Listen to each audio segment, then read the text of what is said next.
ভারতীয় প্রকল্প জাহাঙ্গীরনগরে চলবে না।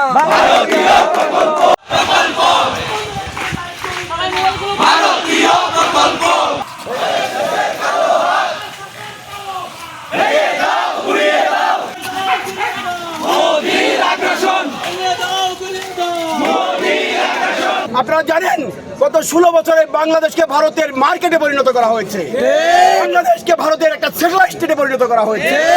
এই ভারতীয় আগ্রাসনকে আমাদের রুখে দিতে হবে এবং যত দাসত্বমূলক চুক্তি আছে সেই চুক্তিগুলো বাতিল করতে হবে।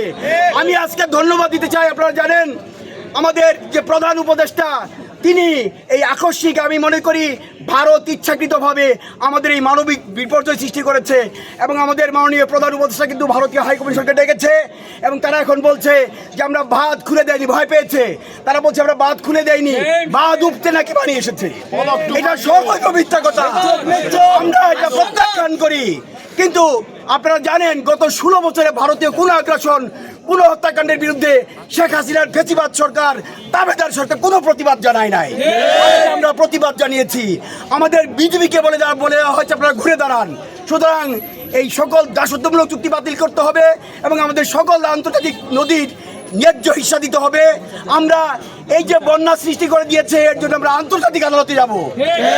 সরকারকে অনুরোধ করব যেভাবে মানবিক বিপর্যয় সৃষ্টি করা হয়েছে এই ইস্যুটি নিয়ে যেন অতি সত্বর আন্তর্জাতিক আদালতে যাওয়া হয়।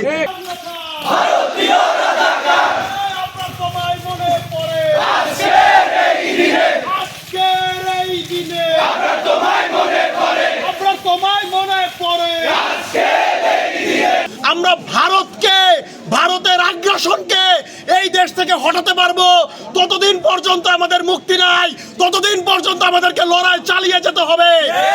ভারতকে হুঁশিয়ার করে বলে দিতে চাই অতি দ্রুত যে অন্যায্যভাবে সতর্কতা না দিয়ে বাঁধ খুলে দেওয়া হয়েছে সেই বাঁধ যদি বন্ধ না করা হয় আমরা কিন্তু চিকেন নেক বরাবর লং মার্চের ঘোষণা করব। তখন কিন্তু আপনারা পালিয়ে বাঁচতে পারবেন না।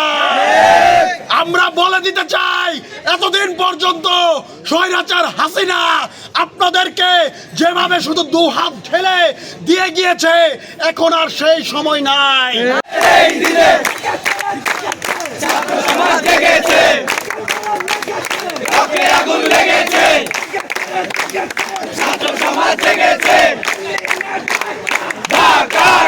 আমাদের একজন এখন উপদেষ্টা আছেন ডক্টর আসিফ নজরুল, উনি কিন্তু এই ধরনের নদীর যে গবেষণা নিয়ে কাজ করেছিলেন, ওনার পিএইচডি থিসিসটাও এটা নিয়েছিল, উনি বিভিন্ন সময় আর্টিকেল লিখেছিলেন।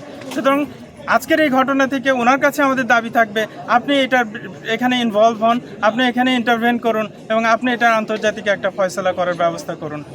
আর এখানে যারা তোমরা প্রতিবাদ করো, বাংলাদেশে চলবে না ভারতীয় প্রকল্প, কোথাও চলবে না ভারতীয় প্রকল্প, গুড়িয়ে দাও গুড়িয়ে দাও ভারতীয় প্রকল্প। ভারতকে আমরা বাধ্য করব আন্তর্জাতিক সীমানা যে নদীগুলি ক্রস করে আসছে সেই নদীগুলিতে তারা কিভাবে একচাটিয়া পানি প্রত্যাহার করে নিতে পারে সেই জন্য আমরা রুখে দাঁড়াবো। আপনাদেরকে ধৈর্য সহকারে বলতে চাই আমাদের এখন একটি কৌশলপত্র তৈরি করতে হবে কিভাবে ভারত সরকার আমাদেরকে আগ্রাসন করছে তার প্রতিটি পয়েন্টে আমাদেরকে আঘাত করতে হবে। আমাদের এই বাংলাদেশকে তারা ভারতীয় বাজারে পরিণত করেছে, ভারতীয় দাসে পরিণত করেছিল। এখন আমরা সেই শৃঙ্খল ভেঙে জেগে উঠেছি। আমাদের সামনে অনেক বড় কাজ আছে, সেজন্য ধৈর্য সহকারে সবাইকে আমি বলবো আপনারা দৃষ্টি রাখুন, আমাদের সরকারের পাশে থাকুন। আমরা ভারতকে উচিত শিক্ষা দিতে চাই।